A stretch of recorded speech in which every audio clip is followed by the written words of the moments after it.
सुदर्शन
ललित विषामा प्यारी की गिरिधर कृष्ण मुरारी की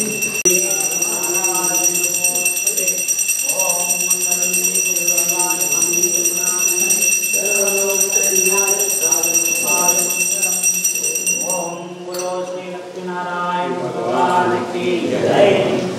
दिव्य मंगल कर्पूर नीरांजनम समर्पयामि।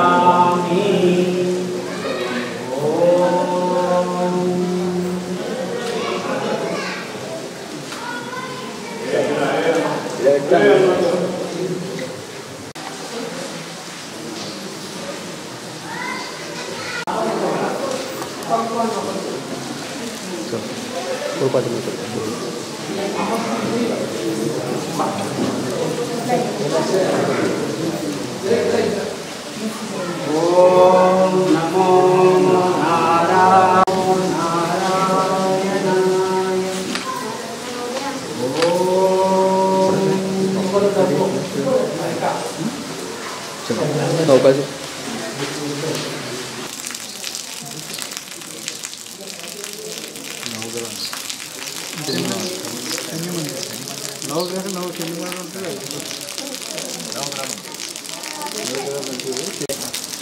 మన నత్య మహారాజాన్ని మహారాజమ్మ వచ్చిందా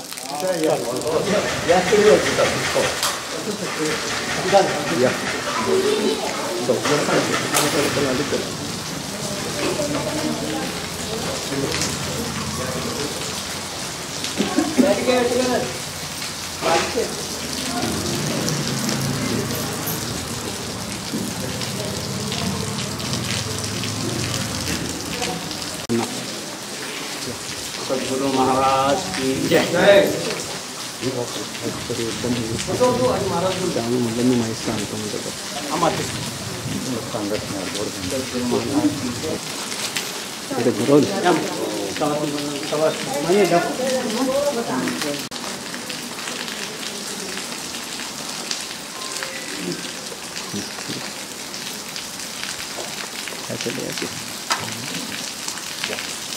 सद्गुरू महाराज निरंजन स्वामी 60व्या पुण्यतिथीनिमित्त आपण तिथं सकाळपासून विविध कार्यक्रमानं आपण निरंजन स्वामींचा विविध कार्यक्रम साजरा केलेला आहे.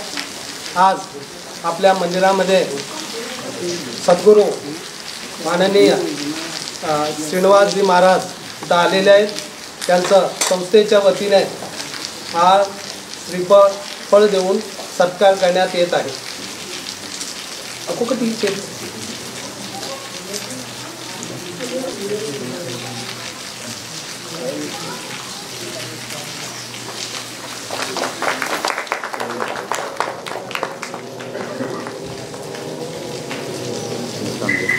सद्गुरु महाराज की निरंजन स्वामी महाराज की आता ताटच द्या.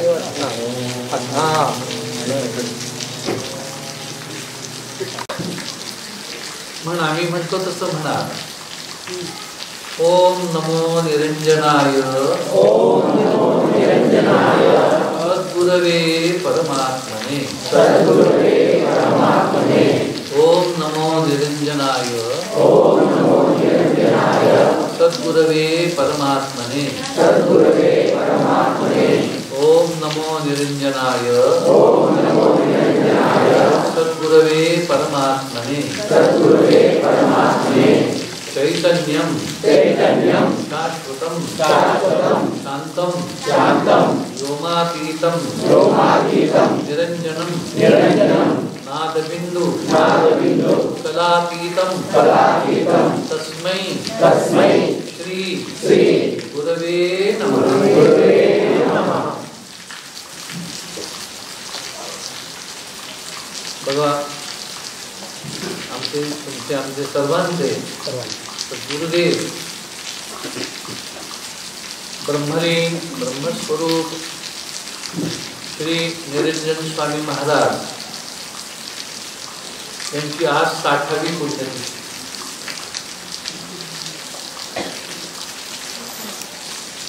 त्यांचं देहावसान होऊन आज 60 वर्ष पूर्ण होतात. 5 तपस्वी 12 वर्षाचं एक तप 12 पंचे 60. आणि आपलं शास्त्र असं आहे की कोणतंही तप 60 वर्ष करायचं. किती? 60. हो.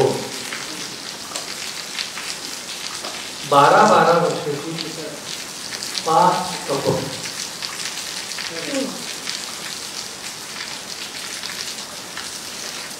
तसं या मंदिराचे अधिष्ठाता श्रीमान दत्तय्या महाराज यांनी 5 तप 60 वर्षाची ही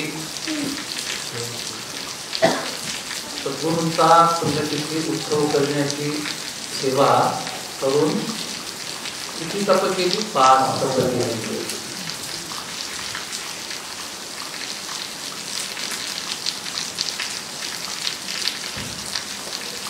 त्याबद्दल भगवान लक्ष्मीनारायण स्वरूप निरंजन स्वामी महाराजांचा आशीर्वाद त्यांच्यावर त्यांच्या समस्त कुटुंबियांवर तर आहे. पण तुम्ही आम्ही जे कोणी आज मोठ्या श्रद्धेने इथं जपलेले आहोत त्या सर्वांवर आहे.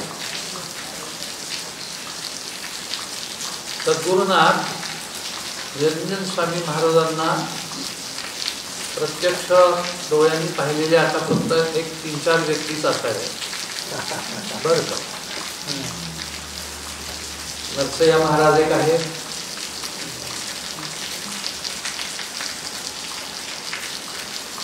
मी आहे. मी 18 वर्षाचा होतो जेव्हा त्यांचा देहावसान झाला. आता मी 80ला पोहोचतोय.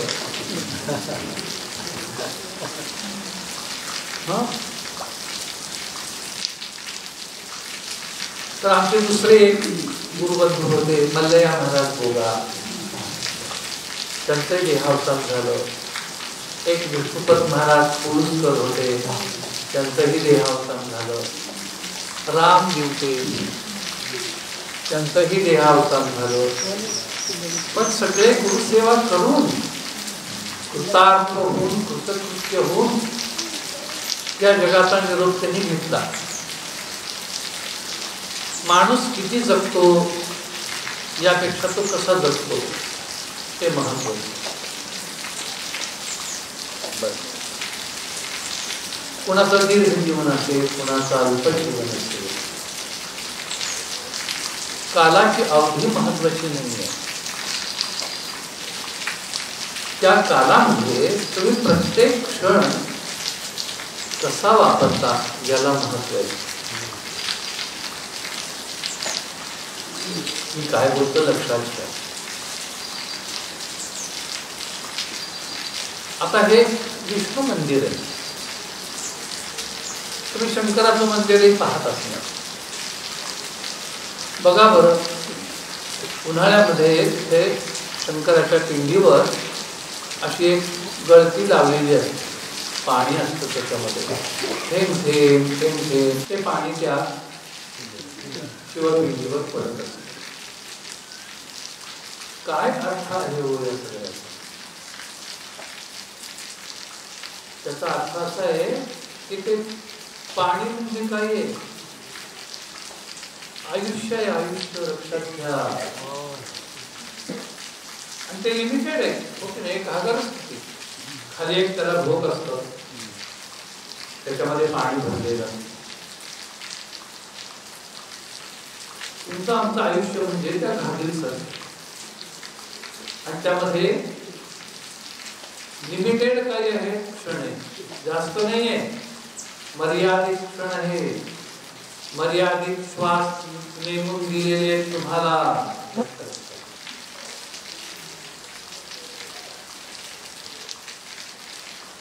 तर एक एक तो थेंब पडतोय कशावर? त्या पिंडीवर, म्हणजे त्या देवावर. त्यातून काय सुचवलंय की तुझ्या आयुष्यातील प्रत्येक क्षण हा कुणाला अर्पण कर? देवाला अर्पण कर. लिमिटेड आहे.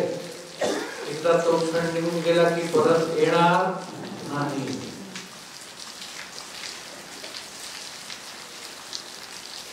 हे लक्षात घ्यायचं. आपण किती जगलो यापेक्षा कसे जगलो आणि कुणासाठी जगलो हे दोन महत्वाचे प्रश्न. कुणासाठी जगलास तू? म्हणाला हा मी केवळ संसारासाठी जगलो. संसारासाठी म्हणजे एका अशाश्वत सुखासाठी. बरोबर. तुम्ही आम्ही सगळे संसारी होतो. संसारी होऊन संसार करतो कशासाठी? तर सुखासाठी. कशासाठी? सुखासाठी. पण कसं असतं होते सुख? कसं असतं ते? अशाश्वत असतं. त्याचं येणंही आपल्या स्वाधीन नसतं आणि त्याचं राहणं सुद्धा आपल्या स्वाधीन नसतं. यायच्या वेळेला ते सुख येतं आणि जायच्या वेळेला आपल्याला न विचारता, आपली परवानगी न घेता निघूनही जातं. असं ते सुख आपल्या स्वाधीन नाही. ते सुख अनुभवण्यासाठी आपण आपलं सगळं जीवन देतो आहोत. इथं आपल्याला ब्रह्मज्ञानी, आत्मज्ञानी, परमार्थ तत्वाचे अनुभवज्ञानी श्रोत्रिय ब्रह्मनिष्ठ सद्गुरू काय सांगतात? ठीक आहे, जसे कोल्हे कुत्रे वगैरे असतात, एका अशाश्वत सुखासाठीच असतात आणि एक अशाश्वत सुख भोगून एके दिवशी मरूनही जातात. तुमचंही जगणं तसंच जर असेल, मी काय गोष्ट कळाल, तर मग तुमची लायकी कोल्ह्या कुत्र्यापेक्षा जास्त काही नाही. कोल्हा कुत्रा गाय म्हैस गाढव डुक्कर कधी विचार करत नाही की आम्ही कशासाठी जगायचं. जे काही प्रकृतीनं त्यांना नियत केलेलं त्यांचा स्वभाव नियत जे काही सुख आणि दुःख ते भोगत जातात आणि एके दिवशी मरून जातात. माणूस तसंच जर होऊ लागला, तोही नुसतं संसाराशी संबंधित असलेलं सुख आणि दुःख दोन्ही आशाश्वतच आहे. ज्या सुखासाठी आपण इतकं धडपडतो तेही संसार असतं संसारातलं, आणि ज्या दुःखाला आपण इतकं घाबरतो आहोत तेही संसार असतं. आपण संपणाऱ्या दुःखाला घाबरतो आणि आपण संपणाऱ्या सुखाची आसक्ती वाढवतो आणि ही आसक्ती आणि भय घेऊन जगतो आणि एके दिवशी या जगाला निरोप देतो. हे तर कोण करतात? हे तर कुत्री मांजरे सुद्धा असंच करतात. त्यांची ती नियत, ते दुसरं काही करू शकत नाही. संपणाऱ्या सुखाची आसक्ती बाळगायची आणि संपणाऱ्या दुःखाचं भय बाळगायचं. तुम्हाला हे कुठं दिसेल? पशु पक्ष्यांमध्ये दिसेल तुम्ही, माणसामध्येही आहे. आणि माणूस जर संपणाऱ्या सुखाची आसक्ती घेऊनच जगू लागला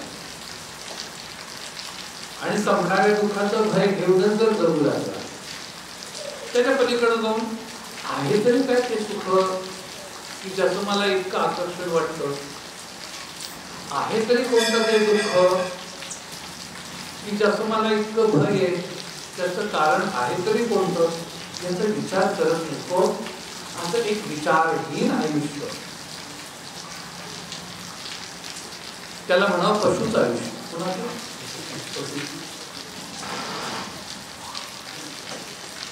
तर नाही, आपल्याला हे सत्पुरुष येतात आपल्या जीवनात आणि ते आपल्याला दाखवतात की तू एक माणूस म्हणून आलायस ना, तर पशुसारखा आता जरी जगत असला तरी पशुसारखा करू नको. मी काय बोलतो तर कुणासारखा म्हणजे काय? पशु कसा मरतो? अशा सुखाची आसक्ती घेऊनच मरतो आणि अशा दुःखाचं भय घेऊनच मरतो. तू काय वेगळं?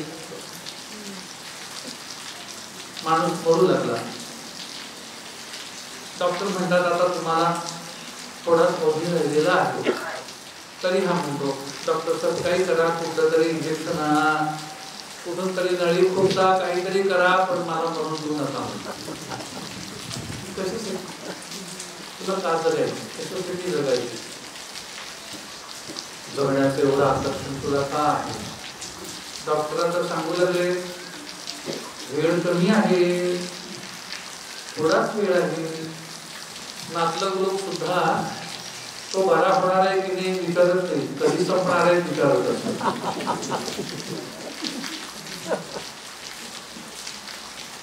कधी संपणार आहे विचारत असतात.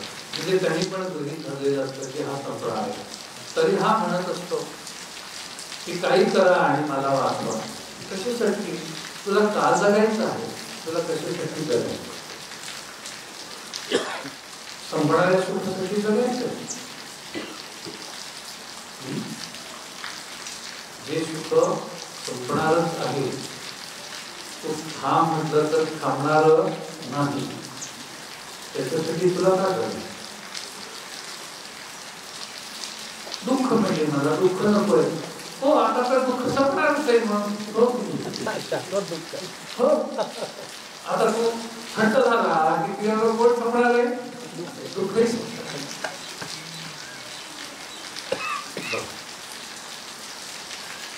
मरणाचा क्षण येईपर्यंत सुद्धा संपणाऱ्या दुःखाचं भय जात नाही, संपणाऱ्या सुखाची आसक्ती जात नाही. याला म्हणायचं हा माणूस असून सुद्धा एक दीन पशु आहे. कोण आहे? दीन पशु. हा.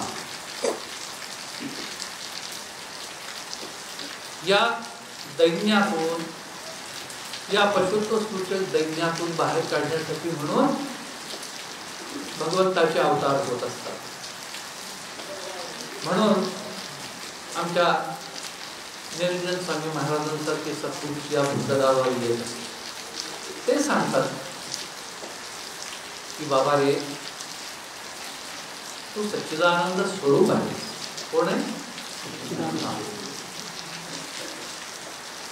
सुख स्वरूप असल्यामुळं तुला न संपणाऱ्या सुखाची आसक्ती बाळगण्याची काही आवश्यकता नाही. सुख तुझं स्वरूप आहे. तुझ्या सुख स्वरूपामध्ये दुःखाचा प्रवेशच नसल्यामुळे तुला दुःखाचं भय बाळगण्याचं पण कारण. मग हे महाज्ञानी आपल्याला आसक्तीतून आणि भयातून बाहेर काढतात का? नाही. ते म्हणतात, ते काय दाखवतात की आसक्ती आणि भय अनावश्यक आहे.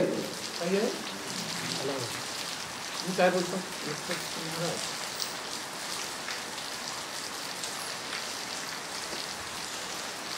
काय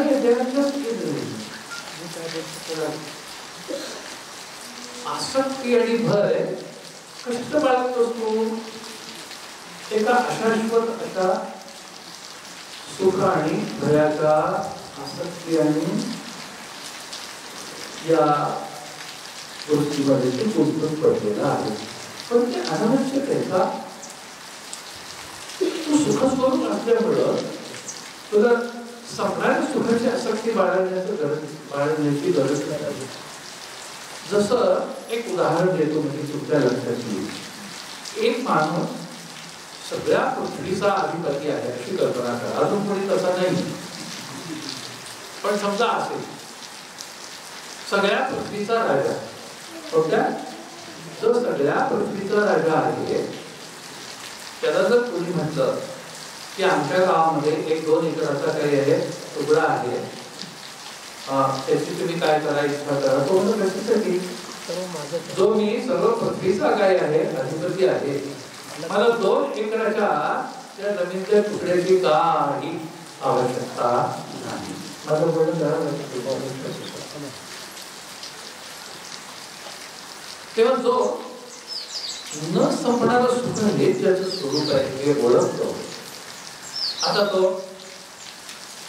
संपणाऱ्या सुखाची आसक्ती बाळगणं आवश्यक समजत नाही की आसक्ती बाळगावी, बाळगून त्याचं धडपडावं.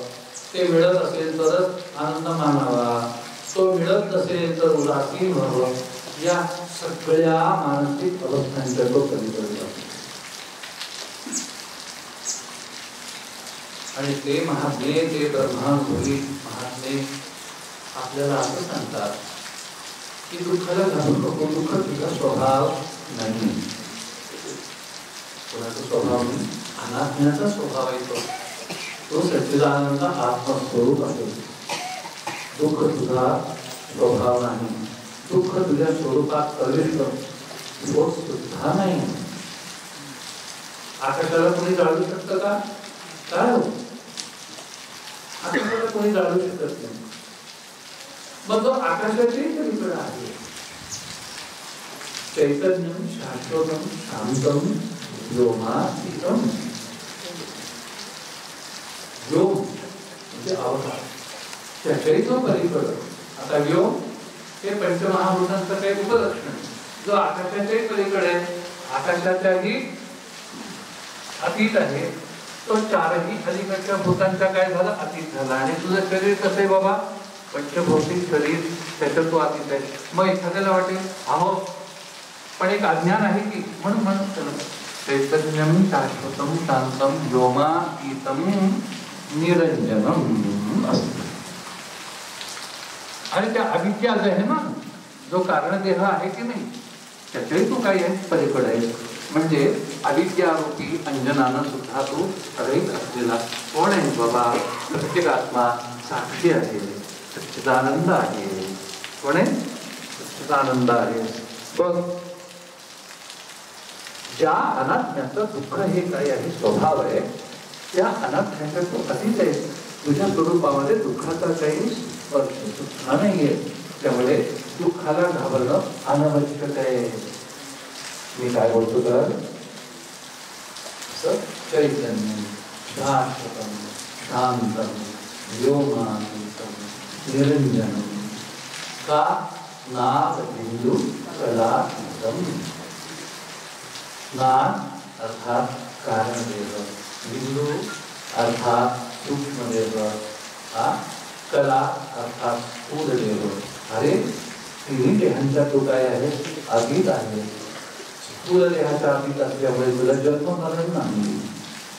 सूक्ष्म देहाच्या तो अतीत असल्यामुळे तुला सुखदुःख नाही. आणि कारण देहाच्या अतीत असल्यामुळे तुला ज्ञानही नाही अज्ञानही नाही. असा तू आता कोणत्या सुखाची आसक्ती बाळगणार आणि कुठल्या दुःखाचं भय बाळगणार? असा त्या जीवाला त्याच्या निज स्वरूपाचा बोध करून देतात ते महात्मे. आणि त्याला भय आणि आसक्ती, संसाराला धरून असलेली ती आसक्ती आणि ते भय त्यापासून मुक्त करतात. संसार संपत नाही, घाबरू नका. सत्पुरुषांकडे गेल्यानंतर संसार संपतो असं जर वाटलं तर तशी भीती वाटू नका. संसाराला धरून असलेला भय आणि त्याची आसक्ती ते संपवतात. आणि ती संपणं म्हणजे जीवनमुक्ती आहे. माणूस जगतो आहे, संसारी जीवन जगतो आहे, तर संसारी जीवन जगत असताना सुद्धा त्याला संपणाऱ्या सुखाची आसक्ती नाही, त्यापासून मुक्त आहे.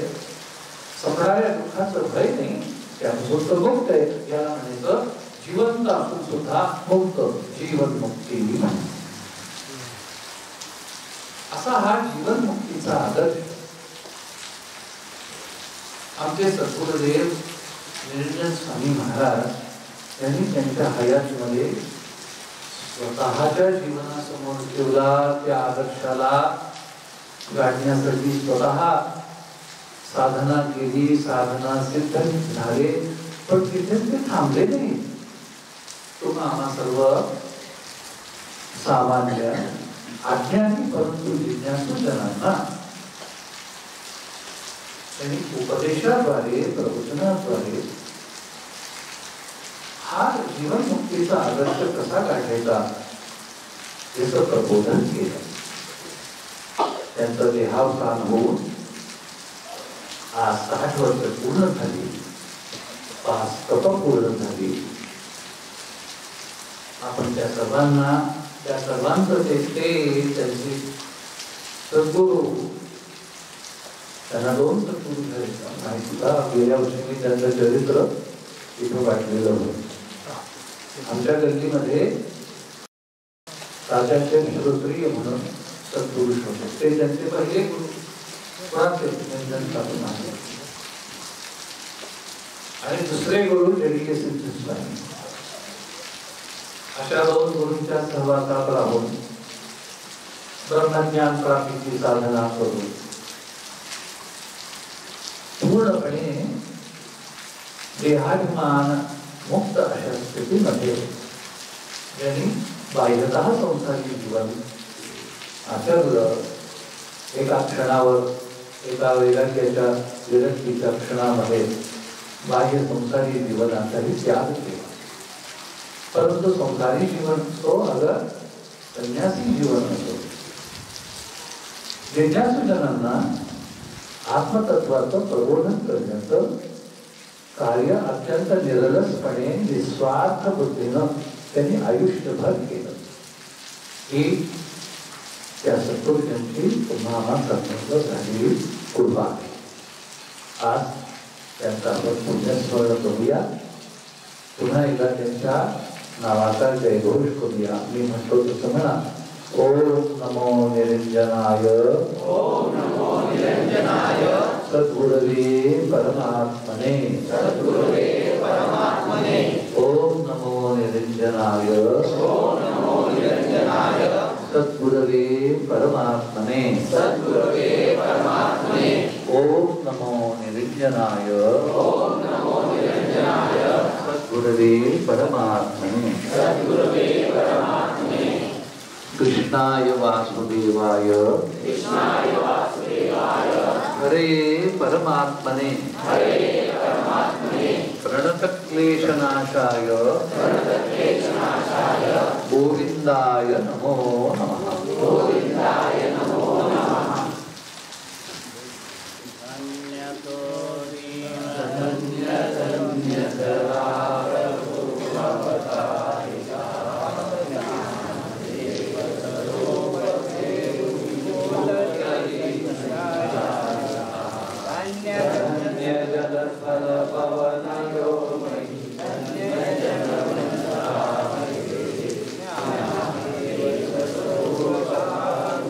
ओम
लक्ष्मी नारायण भगवान की जय। श्री सद्गुरु निरंजन स्वामी महाराज की जय। सकल सद्गुरुदेवनाथ की जय।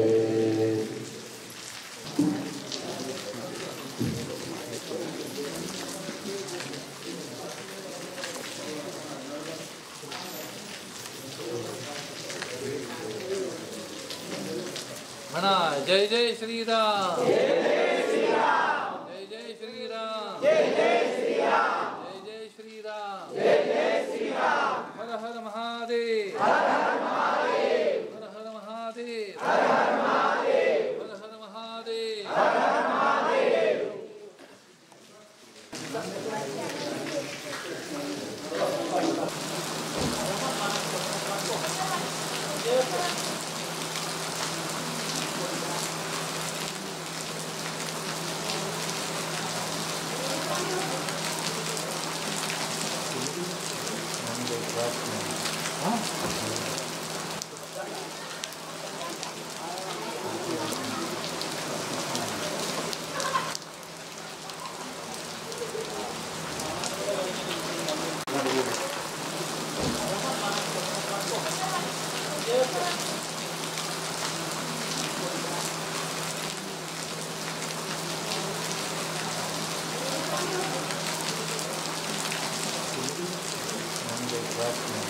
Huh?